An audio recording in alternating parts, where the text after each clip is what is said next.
"They told me love is a lie," she whispered. But the cowboy said, "Then let's prove them wrong." Myra reached Red Mesa at sunset, when the sky looked like copper and the wind carried fine dust that clung to clothes and hair.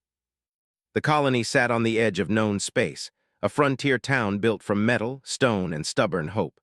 From a distance it looked like an old western settlement, but closer you could see solar towers, drone docks, and power lines humming softly above the streets. She did not come to Red Mesa to make friends. She came because the transport ship needed a mechanic for the last stretch, and the pay was enough to keep her moving. Moving was what she did best. When people stayed in one place too long, they started asking questions.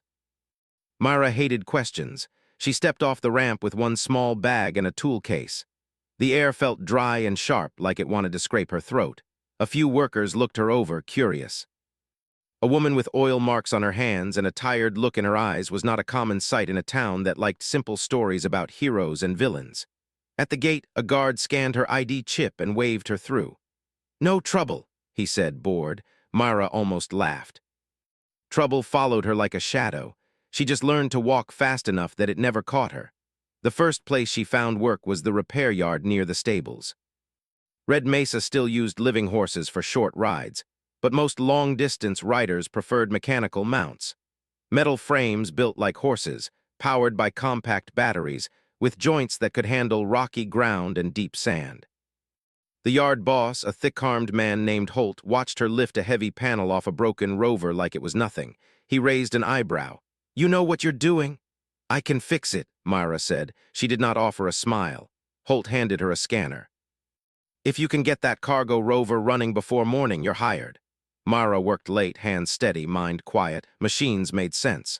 Wires and gears did not pretend. They did not promise things they could not give. They either worked or they didn't. People were different. People lied. While she worked, the town around her went on living. Voices drifted from the street.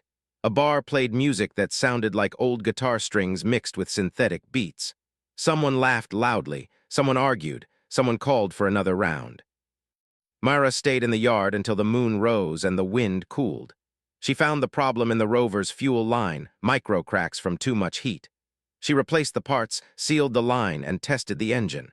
When it roared back to life, she felt a brief, clean satisfaction. The kind that didn't hurt.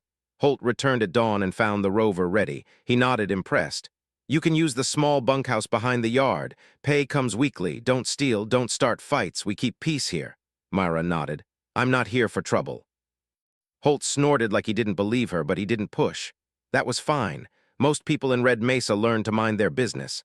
Out here, survival depended on it. Days passed. Myra fell into a routine. She repaired drones, fixed rovers, welded broken fence posts, and tuned the mechanical horses. She spoke little and listened more. She learned which paths to avoid and which faces to ignore. She learned that Red Mesa was proud but nervous. The colony relied on supply runs from a distant hub, and lately those runs had been late. Food still came, but tools and parts arrived missing. No one admitted fear, but she could feel it in the way people checked the sky and counted their fuel cells. Myra kept her head down. She wanted no part of anyone's fear, but fear had a way of spreading. One afternoon, a farmer stormed into the repair yard, shouting that a packed drone had been stolen from his land. Holt promised to report it, but the farmer didn't look satisfied. He looked desperate. That night, while Myra tightened bolts on a mechanical horse's leg joint, she noticed something odd. A small transmitter hidden inside the casing. It wasn't factory-made. Someone had installed it later, carefully. It was the kind of device used to track movement across the desert. Myra stared at it for a long moment. Part of her wanted to throw it away and forget it, but her hands moved before her mind could argue. She removed it, scanned it, and saw its signal pattern, military grade. Her stomach tightened. She knew that kind of signal. She had seen it before in places where people said everything was fine right before everything went wrong. She was still holding the device when she heard hooves outside, not living hooves. The rhythmic, clean tap of metal feet on hard ground. Myra looked up. A rider had arrived, dust trailing behind him like a cloak. His mechanical horse stood tall and quiet, its eyes glowing faintly with sensor light. The rider swung down with ease and removed his hat. He looked like a cowboy from old stories, wide hat, long coat, boots that had seen miles. But his belt carried more than a simple tool kit. There was a compact blaster holster, a folded energy net, and a multi-tool that looked expensive. Holt came out of the office, wiping his hands.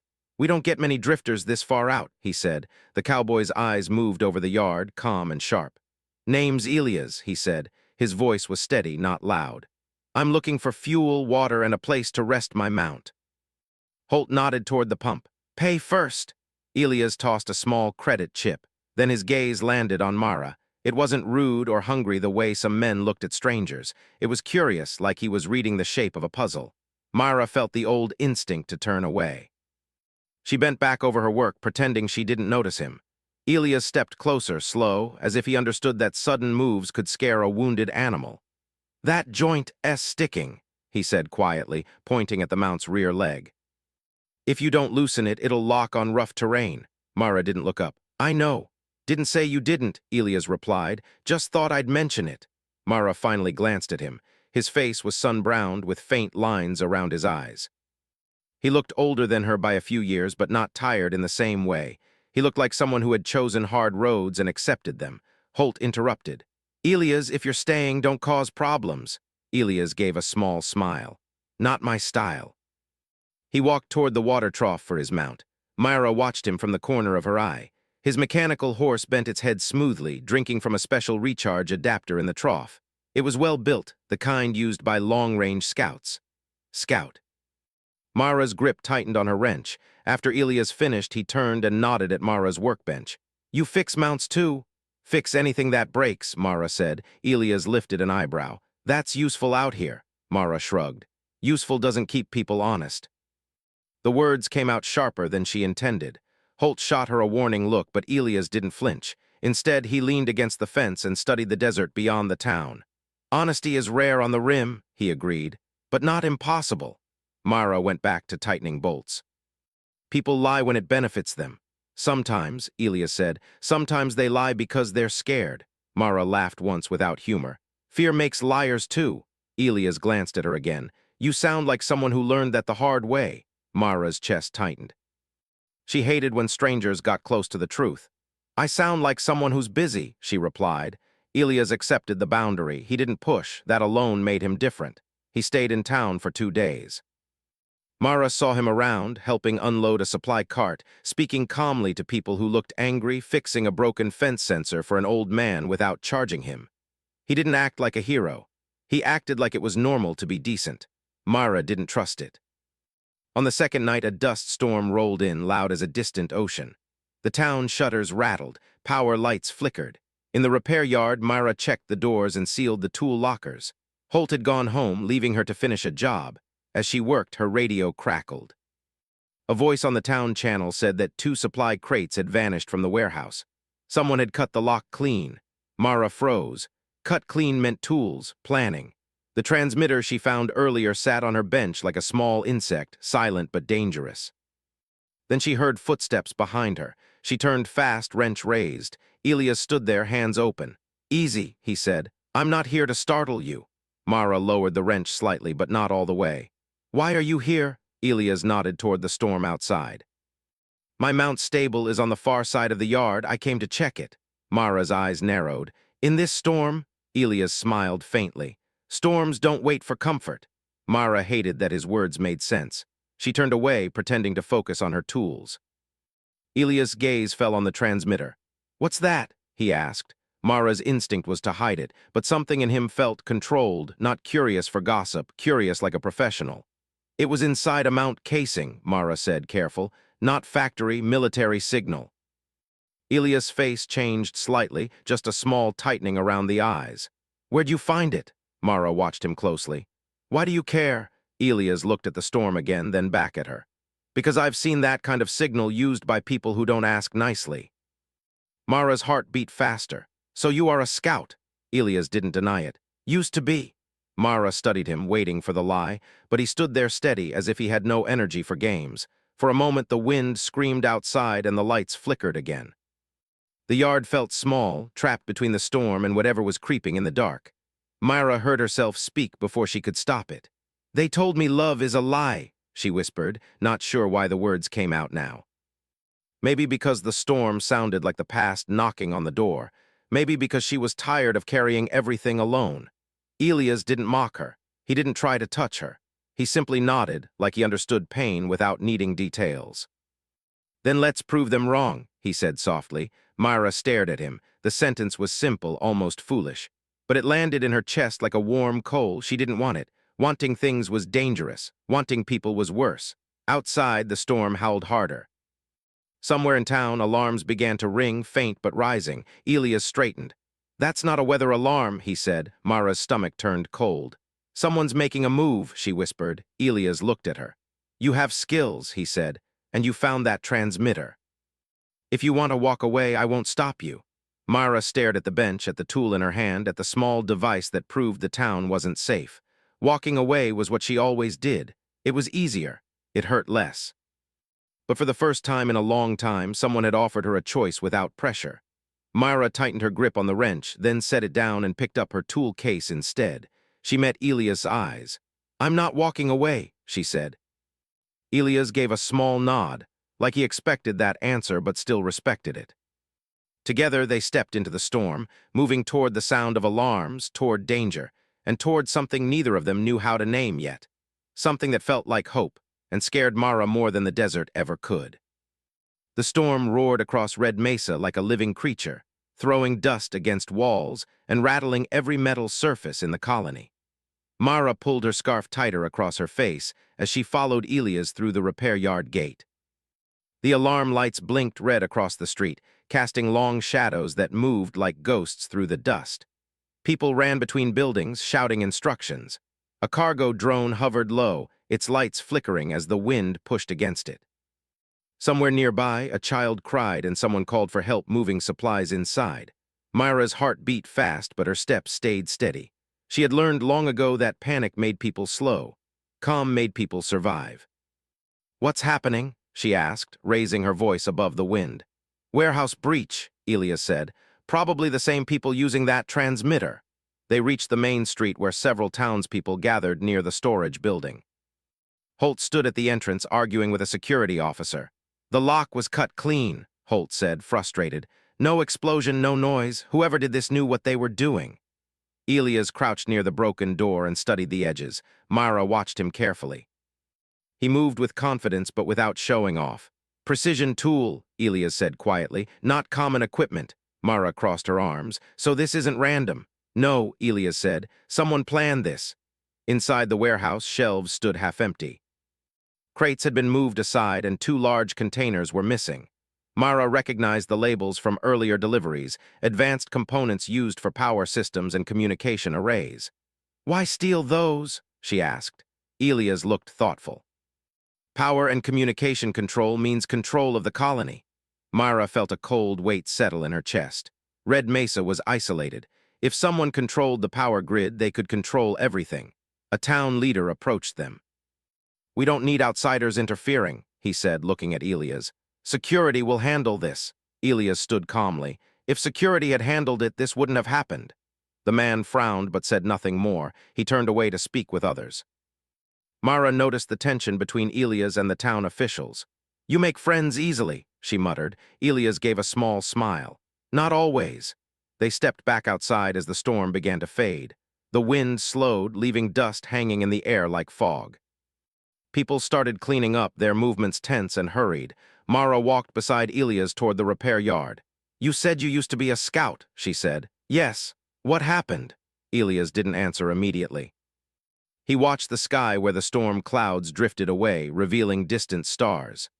"I worked for a group that claimed to protect frontier colonies," he said finally.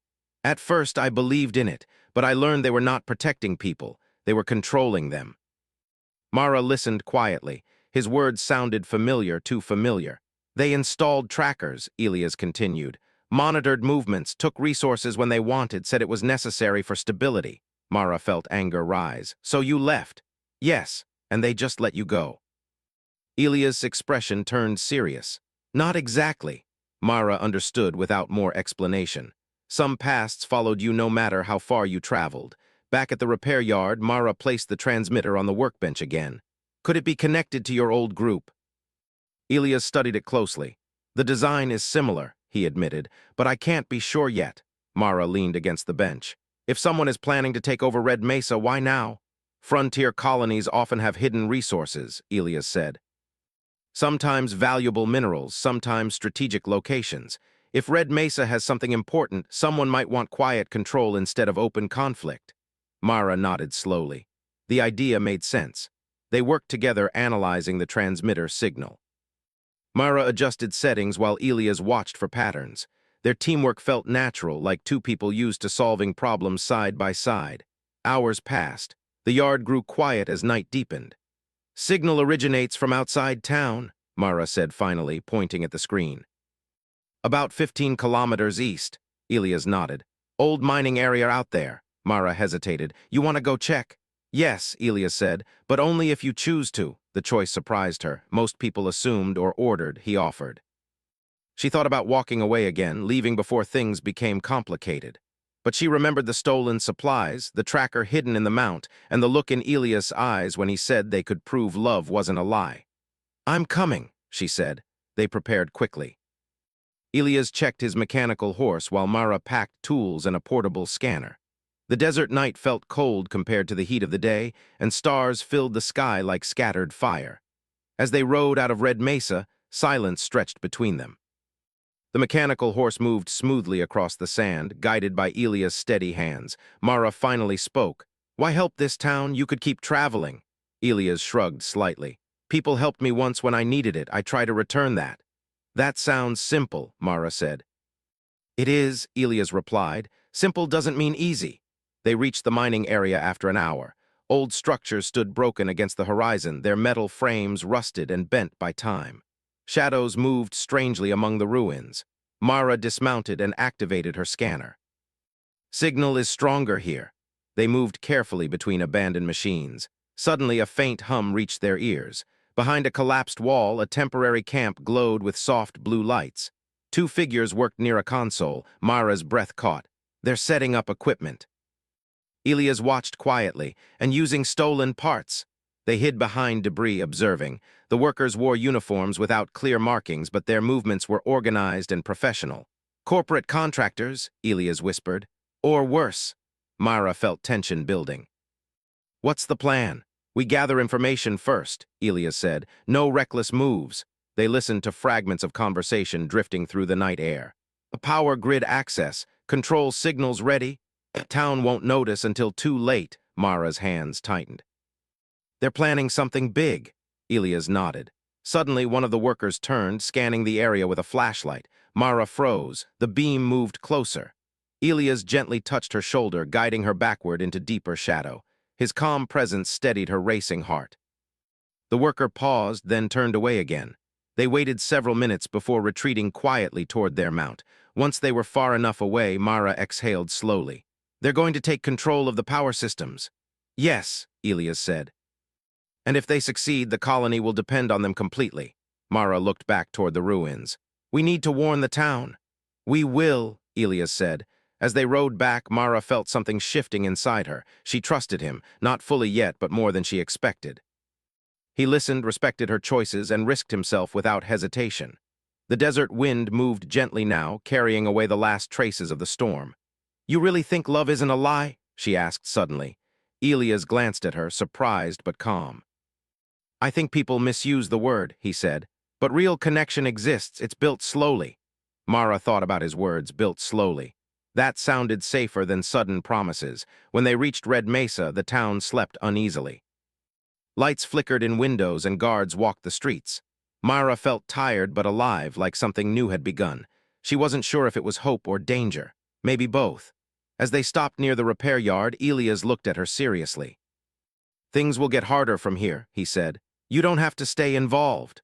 Mara met his gaze. For years she had run from trouble and from people, but tonight felt different. Tonight she had chosen to stand beside someone instead of walking away. I'm staying, she said quietly. Elias nodded, respect clear in his eyes. Above them, the stars burned bright, silent witnesses to a growing bond neither of them fully understood yet. And somewhere beyond the town, hidden enemies prepared their next move, unaware that two people had already begun to stand against them together. Morning came to Red Mesa with a strange stillness. The desert looked calm, but the air felt heavy, like the town was holding its breath. Mara had barely slept. She stood in the repair yard, staring at the transmitter on her bench while early sunlight painted the metal walls gold. Across the street, townspeople moved slower than usual. Word had spread about the stolen equipment. Elias walked in quietly, hat low against the light. "They're meeting at the town hall," he said. "Leaders want answers." Mara picked up her scanner. "Then let's give them some." Inside the town hall, voices echoed sharply. Some people demanded stronger guards, others blamed outsiders. When Elias and Mara entered, conversation stopped for a moment. The town leader crossed his arms. "You said you had information." Elias nodded. "There's a camp at the old mining site. They're setting up equipment using stolen parts. Their goal is likely to access the colony's power grid." Murmurs spread through the room. "Why should we believe you?" someone asked. Mara stepped forward before Elias could answer. "Because I tracked the transmitter signal myself," she said firmly, "and I heard their plans." Her voice was calm, not emotional. She spoke like she was explaining a machine problem. Facts, clear, direct. The leader looked uneasy. "If what you say is true, this is serious." "It is," Elias said, "but we can stop it before they complete the system." After a long silence, the leader nodded slowly. "We'll send a small team to confirm." Elias met Mara's eyes. This was only the beginning. By afternoon, scouts returned with confirmation. The camp existed. Equipment was active. The town could no longer ignore the threat. Guards were placed near the power station. Patrols increased. But tension grew too. Some people whispered that Elias had brought trouble with him. Others wondered if Mara knew more than she admitted. Late that evening, Mara worked alone in the yard when she felt someone watching her. She turned sharply. Two men stood near the gate, not townspeople. Their uniforms were clean, their posture disciplined. "You're the mechanic," one of them said. Mara didn't lower her wrench. "Depends who's asking." "We represent a private security company," the other man said smoothly. "We're here to improve infrastructure. You and your friend are interfering." Mara's heart pounded, but her face stayed calm. "You're stealing equipment." "We're securing assets," the man corrected. "Red Mesa will benefit from proper management." "I've seen that kind of management before," Mara replied quietly. The men exchanged a glance. "You should step aside," the first one said. "This doesn't concern you." "It concerns my town," she answered. Their expressions hardened. "Be careful," the second man warned. "Sometimes independence is inefficient." They turned and left without another word. Mara stood still long after they disappeared. The warning felt personal. Elias arrived moments later. He had seen the men walking away. "They spoke to you?" "Yes." "What did they want?" "To scare me," Mara said. "It worked a little." Elias nodded. "Fear is their first tool." Mara looked at him. "And what's their second?" "Division," he said. "If they can make the town distrust us, they won't need force." The next day proved his words true. Rumors spread quickly. Some townspeople accused Elias of being connected to the corporate group. Others questioned Mara's loyalty since she had arrived recently. At the market, voices rose in argument. "You brought this here?" one man shouted at Elias. "I came because something was already wrong," Elias replied calmly, but calm didn't stop suspicion. Myra watched from a distance, feeling the old instinct to withdraw. This was familiar, people turning, doubt spreading, trust breaking. Her chest tightened. This was why she avoided attachment. When things became difficult, someone always paid the price. That evening, the real attack came. Just after sunset, the town lights flickered violently. The power grid hummed louder than normal, then half the colony went dark. Children screamed, doors slammed. Guards shouted orders. Mara ran toward the power station with Elias close behind. Smoke rose from a side panel.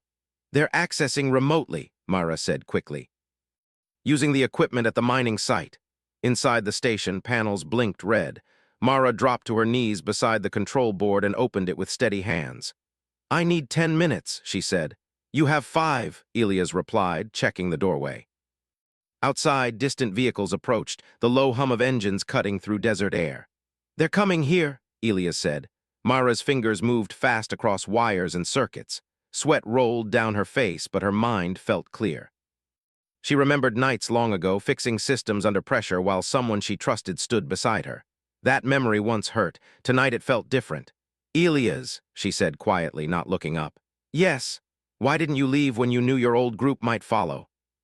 He paused. "Because running forever isn't living." The words struck her deeply.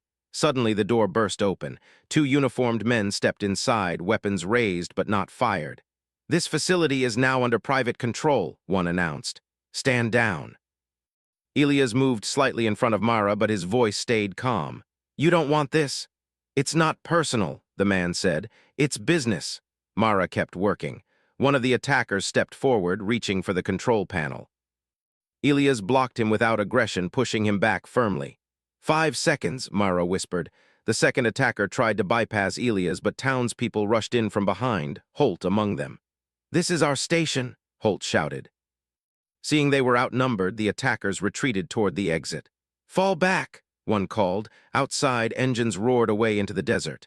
Inside the station, the lights stabilized. The hum returned to normal. Myra leaned back against the wall, breathing hard.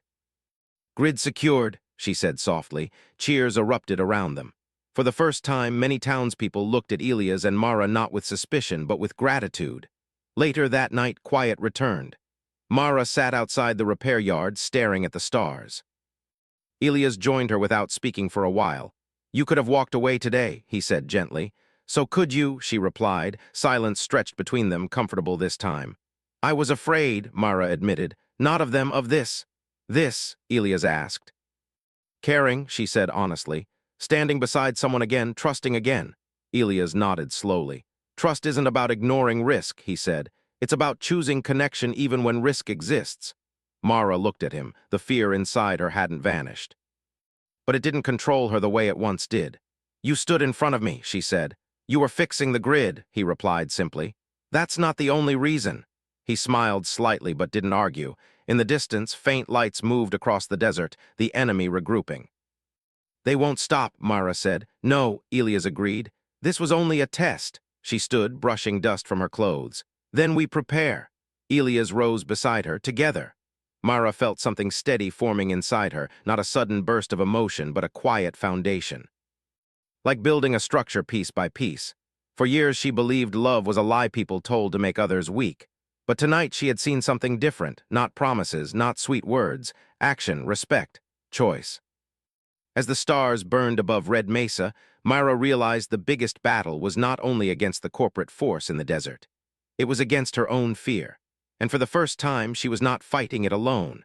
The desert sky turned deep orange as the sun rose over Red Mesa. The colony looked peaceful from a distance, but everyone knew peace would not last long.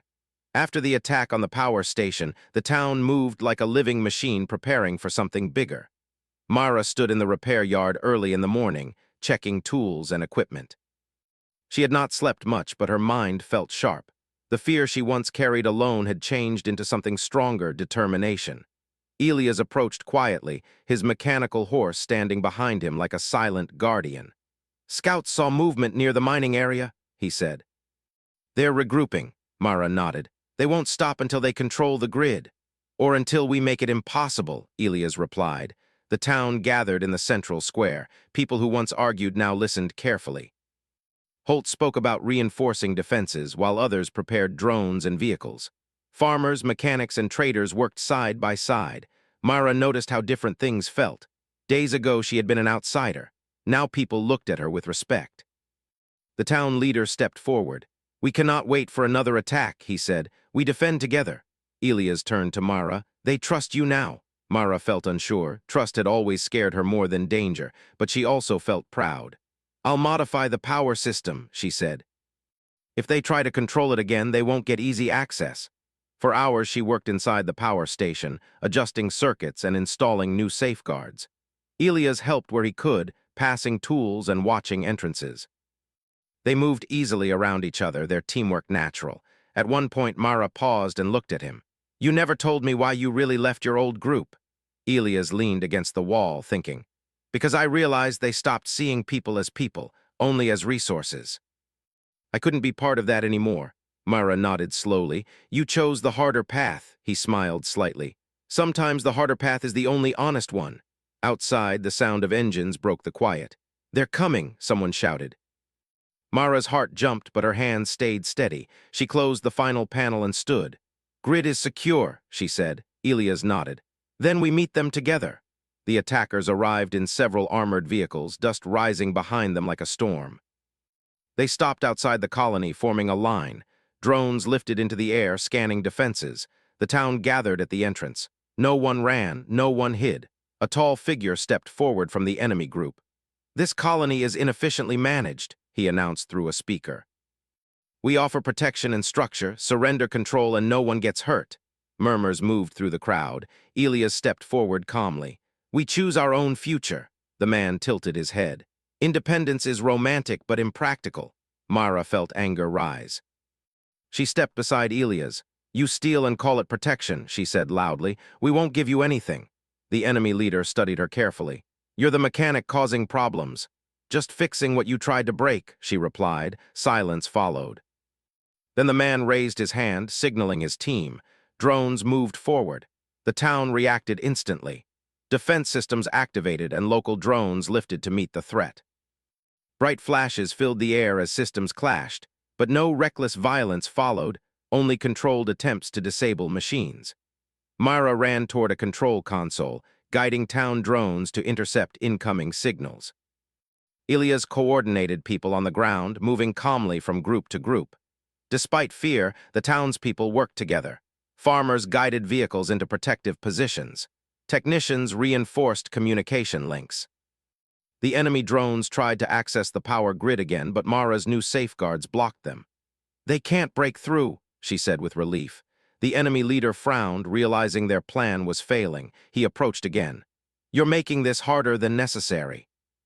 Elias answered quietly. "Maybe you should leave." The man hesitated.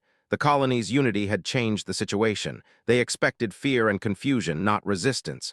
Suddenly, one enemy drone lost control and fell into the sand. Another followed. Mara smiled slightly. "Signal override working." Seeing their systems failing, the enemy leader stepped back.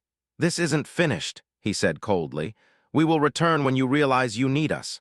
He signaled retreat. The vehicles turned and drove away, disappearing into the desert. For several seconds, no one moved. Then cheers rose across Red Mesa. People hugged, laughed, and wiped tears from their faces.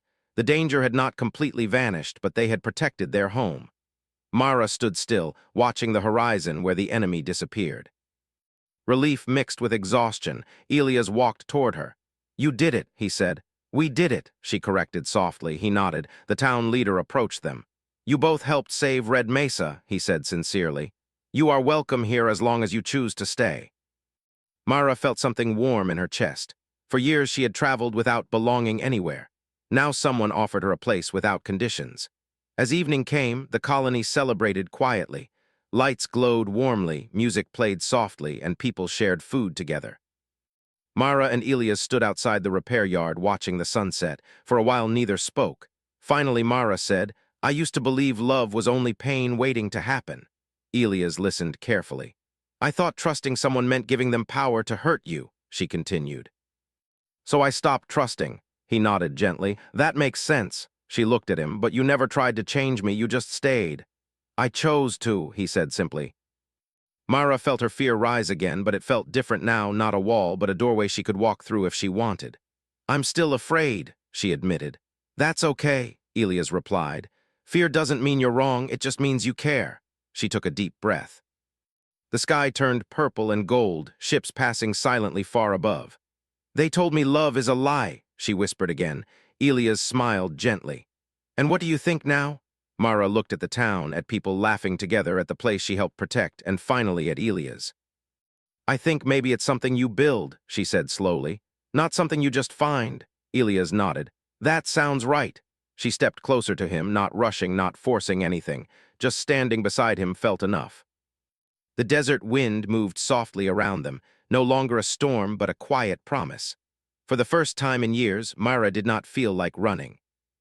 And as the stars appeared above Red Mesa, she realized they had already begun proving the world wrong, not with perfect words or grand promises, but with steady trust, shared battles, and the courage to believe again.